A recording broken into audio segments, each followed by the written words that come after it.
Ya, teman-teman semua, selamat datang kembali ke channel ini. Teman-teman, hari ini kita mau bicara sedikit ya tentang kondisi kalian, para survivor, ataupun mungkin kalian semua yang mungkin dalam fase berpikir untuk melepaskan diri dari seorang narsistik.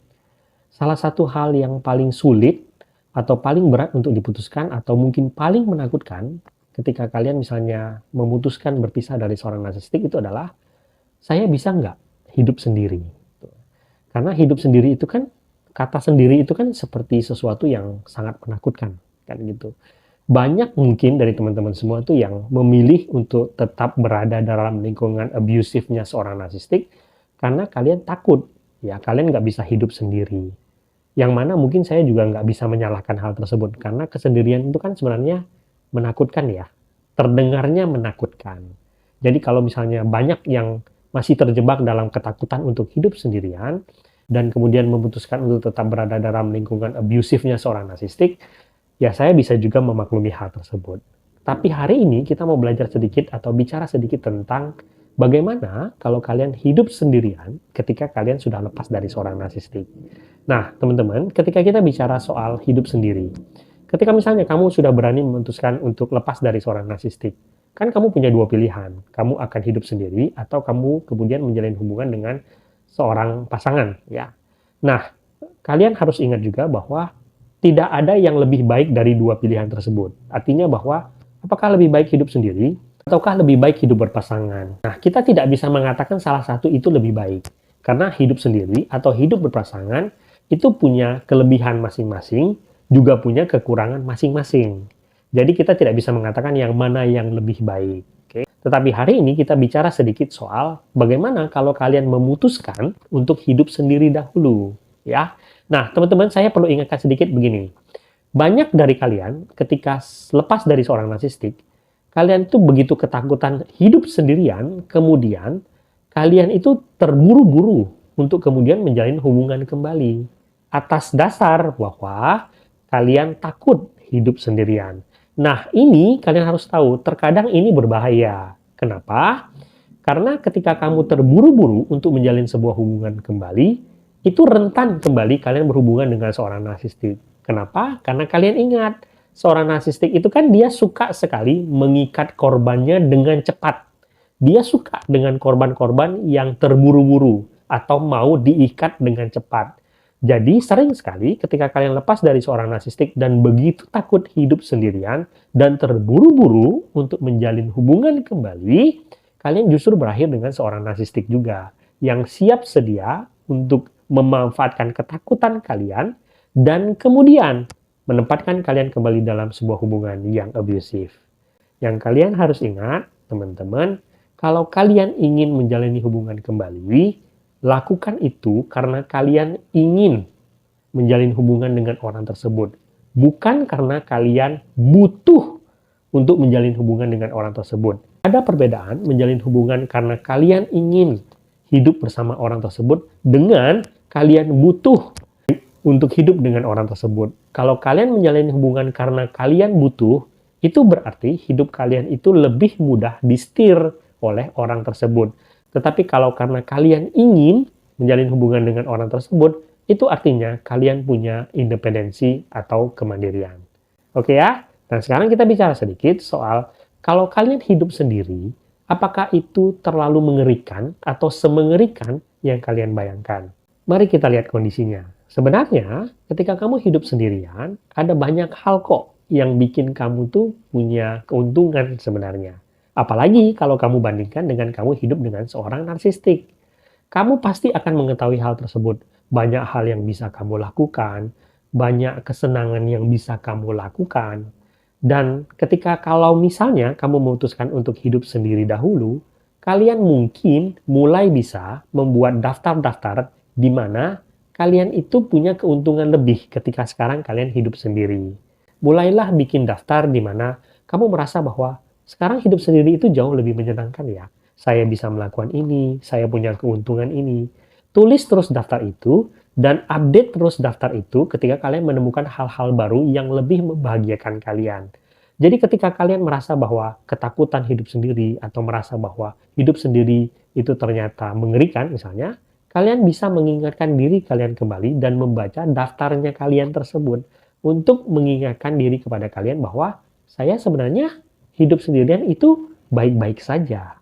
Ya, daftar itu penting. Itu yang pertama. Yang kedua, seperti saya bilang tadi, banyak hal yang akan terbuka yang dulu ketika kamu hidup dengan seorang narsistik itu tertutup. Yang pertama itu pasti kamu punya hobi dan minat yang lebih banyak, yang lebih bisa kamu kerjakan. Yang dulu mungkin kamu nggak pernah bisa kerjakan.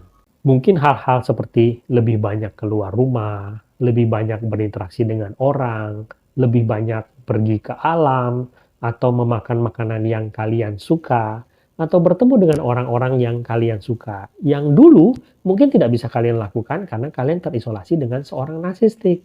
Nah, ketika kamu hidup sendiri, dalam tanda kutip ya, teman-teman, kamu mungkin akan menemukan banyak hal baru yang mungkin akan bikin kamu bahagia. Dan itu akan mengingatkan kamu bahwa sebenarnya hidup sendiri itu nggak apa-apa. Tidak semenakutkan yang kamu bayangkan ketika kamu dulu berusaha melepaskan diri dari si narsistik. Ketika kamu menjalani, ternyata lebih banyak lagi kesempatan-kesempatan dan kebahagiaan-kebahagiaan baru yang dulu kamu nggak pernah ingat bisa kamu lakukan. Dan ingat, selain keadaan fisik, biasanya keadaan mental kamu itu akan berkembang jauh lebih baik.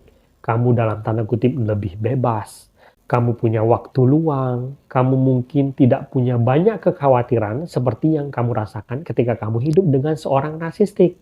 Kamu juga menjadi seseorang yang lebih berkeinginan bebas untuk melakukan hal apapun yang kamu inginkan. Banyak sekali keuntungan yang kamu dapatkan ketika kamu misalnya memutuskan untuk hidup sendiri dibandingkan dengan ketika kamu punya pasangan. Walaupun sekali lagi saya katakan bukan berarti hidup sendiri itu lebih baik dari punya pasangan. Semua punya kelebihan sendiri-sendiri. Tetapi ketika kamu fokus pada kelebihan tersebut, kamu akan menemukan hal tersebut. Nah, selain itu, ingatlah bahwa ketika kamu hidup sendiri, maka kamu punya kebebasan lebih untuk memilih dengan siapa kamu mau berinteraksi. Maka gunakanlah kebebasan itu untuk berinteraksi dengan orang-orang yang hanya memberikan energi positif bagi kamu.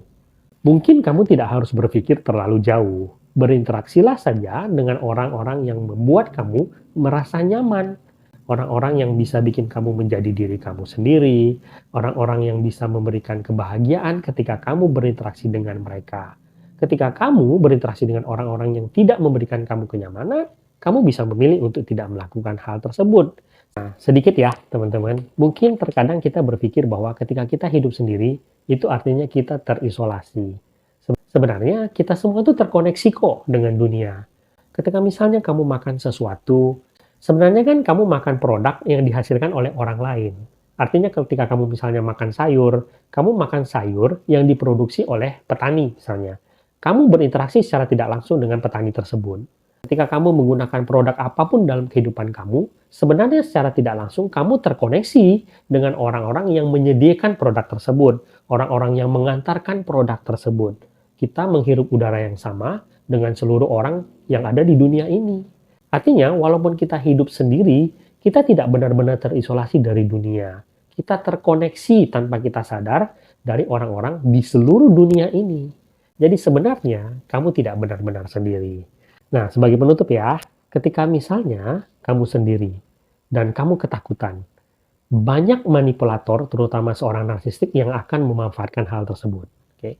Tetapi ketika kamu bangkit, mandiri, dan meyakini bahwa kamu bisa hidup sendiri, dalam tanda kutip, artinya kamu tidak butuh orang lain.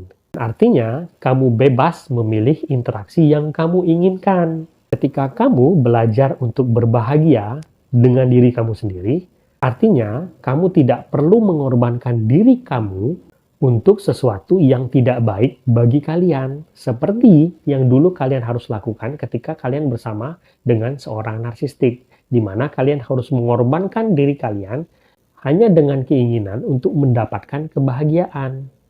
Ketika kamu bisa berbahagia sendiri, maka orang-orang di luar sana itu adalah bonus bagi kebahagiaan kamu.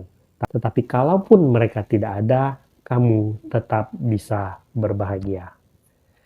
Semoga video ini berguna. Sampai jumpa di video selanjutnya.